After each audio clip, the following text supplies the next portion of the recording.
આ 5 વસ્તુઓ ઘરમાં રાખવાથી મળે છે ઘણા રૂપિયા, લક્ષ્મીજી થાય છે પ્રસન્ન। વાસ્તુશાસ્ત્રમાં ઘરમાં કેટલીક વસ્તુઓ રાખવાથી ખૂબ જ શુભ માનવામાં આવે છે। એવું માનવામાં આવે છે કે આ વસ્તુઓ ઘરમાં રાખવાથી આર્થિક સંકટ દૂર થાય છે અને પૈસા વધવા લાગે છે। આવી સ્થિતિમાં ચાલો જાણીએ કે તે વસ્તુઓ શું છે।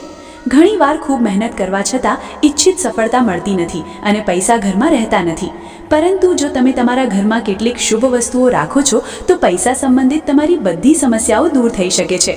ધન પ્રાપ્તિ માટે ઘરમાં શું રાખવું જોઈએ? 1. વાસ્તુશાસ્ત્ર અનુસાર ઘરમાં ધાતુનો કાચબો રાખવો શુભ માનવામાં આવે છે। ઘરમાં ચાંદી, પિત્તળ કે તાંબાનો કાચબો સારા નસીબ લાવે છે અને પરિવારના સભ્યોની પ્રગતિ થાય છે। આવી સ્થિતિમાં જો તમે નાણાકીય લાભ મેળવવા માંગતા હો તો ઘરમાં ધાતુનો કાચબો ચોક્કસ રાખો। 2.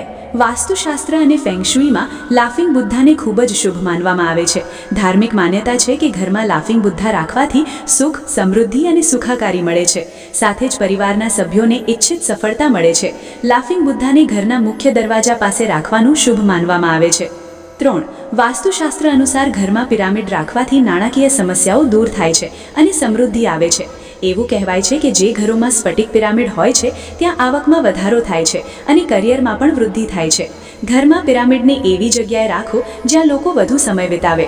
4. વાસ્તુ અનુસાર ઘરમાં નાનો ફુવારો અથવા માછલી ઘર રાખવું શુભ માનવામાં આવે છે। એવું માનવામાં આવે છે કે ઘરમાં ફુવારો અથવા માછલી ઘર રાખવાથી ધન અને સકારાત્મક ઉર્જા આકર્ષાય છે। વાસ્તુમાં ફુવારો અથવા માછલી ઘર રાખવા માટે ઉત્તર પૂર્વ દિશા સૌથી શુભ માનવામાં આવે છે। 5. માતા લક્ષ્મીને કોળીના છીપ ખૂબ જ પ્રિય છે। આવી સ્થિતિમાં 5 સફેદ કોળીઓ પર હળદરનું તિલક લગાવો। આ પછી તે કોળીઓને દેવી લક્ષ્મીના ચિત્ર અથવા મૂર્તિ પાસે રાખો। ધાર્મિક માન્યતાઓ અનુસાર ઘરના મંદિરમાં ગાય રાખવાથી દેવી લક્ષ્મીનો આશીર્વાદ અખંડ રહે છે, જેના કારણે ક્યારેય પૈસાની કમી રહેતી નથી। મિત્રો, આશા કરું છું કે આપને મારો આ વિડીયો ગમ્યો હશે।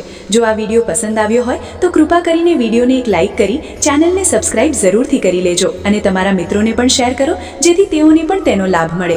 આ રીતે મારી સાથે જોડાયેલા રહો અને તમારા સાથ સહકાર માટે આપનો હૃદયથી ધન્યવાદ। જય શ્રી કૃષ્ણ મિત્રો।